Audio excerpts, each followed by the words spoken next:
What's up, guys? Greg here, and I wanted to share this with you today. I cannot take credit for the majority of this thing. This is actually my partner, Nick, who's been doing some really cool stuff over at the Success Network and helping experts to build out really a media empire where I've kind of stayed on the video side, the snackable side, that side of things. I got some fun light stuff happening today.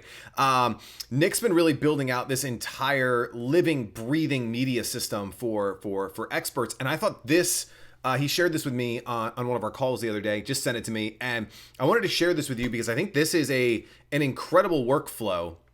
If you want this just done for you, just like, send me a message and Nick and I will, we do this for clients. But I thought this was like perfect because a lot of you guys, like whether you're doing podcasts, whether you are doing live streams, if you're doing video, like weekly video shows, whatever like core content you're doing, this is like a roadmap for what to do with that content, because a lot of times like we just do the live stream or we put out the podcast, but we don't really have a whole plan for this. And I love this. And look, sometimes you don't have to do this to a T. It doesn't have to be like 1 week later. What if it's 8 days or that's not the point of this. The point is like, look at all these things that can be done with your content.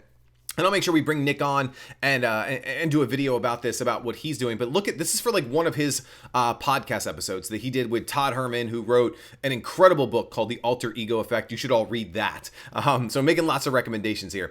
But so he did the live stream. The live stream is the black part in the middle where he actually did the live stream. But if you look, that's just like one small piece of the puzzle. But I think for most experts, that's like 90%. Well, you could see in this is like the 20%. And then there's 80% of other stuff happening that enhances the live stream. So you have things that happen prior to the live stream, right? You're posting stuff on Facebook and Instagram or LinkedIn and wherever your market is. You're posting a few days before. Hey, I'm interviewing Todd Herman. It's going to be awesome. Hey, it's coming up on this date. You should really check it out. Hey, this is happening today, right? So you have this build up leading into the live stream, which I think is great because now you're creating demand. You're creating momentum for your actual stream. Then you have the live stream. Then you have everything that happens after the live stream with repurposing and remarketing and making sure that people see the content. Here's my biggest thing, and I talk about this all the time when I talk about distribution. The fact that how many times have you created something? And again, don't care if it's a live stream, if it's a podcast, if it's a blog post, like if you're a writer, like there's nothing wrong with writing great blog posts. The problem with any of that is that if you don't get people to consume the content, to read, to watch, to listen, well, you spent all of this time, all of this effort, all of these resources, be it financial or just your own time, to not get eyeballs on it.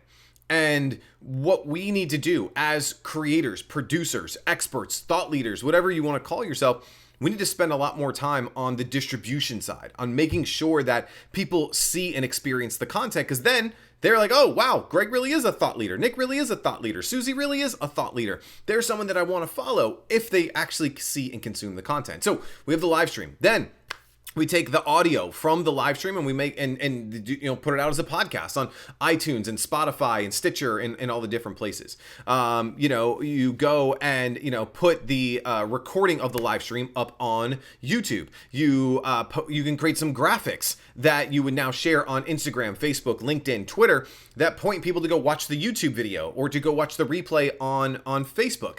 You can now take the embed code from YouTube and write a blog post and make it a blog that's on your website. So now you're getting search engine optimization and you're linking back to your YouTube video, which gives you more YouTube juice. What we do for all of Nick's live streams is then we go and take an hour-long live stream and we find all the snackable videos, 3, 4, 5, 6, 7 different 1 to 3 minute clips from the interview that we make into the snackable videos that you see in the bottom right. And now you're just posting a minute or 2 minutes from that interview. You can link back to the full interview. You can just have that snackable live and have a call to action at the end of it. You can have a newsletter that goes out with, hey, here are all the interviews I did this month and send them out. But where I wanted you to see this graphic, because Nick's a freaking genius and we've been working on this, since like back in February to really dial this in. And it's great to see him like this is constant. This is a workflow. This isn't something that he does once. Like every week he has episodes, which means that every week he's got posts going out a couple days before the show. He does the live stream. He's got stuff, and it is always constant motion and things happening. And we talked about it this week that he's getting people reaching out all the time. Like, Nick, you're always doing things and interview. Like there's so much going on, and it's really because he built this workflow, he built this system. And so what I wanted to film this for and encourage you to do is think about, well, all right, I got my ambitious, I got my video planner, right? I got this guy. I got my video planner and I'm doing videos and I'm putting them out there weekly or whatever the case is. What are you doing to promote that video? How are you getting people to check that out? Are you sending an email to your email list to get people to watch the video? Are you, taking snippets out from your video and making them snackables? Are you distributing them on all of the different places? That's where I want you to really get thinking. That's why I wanted to show this to you today.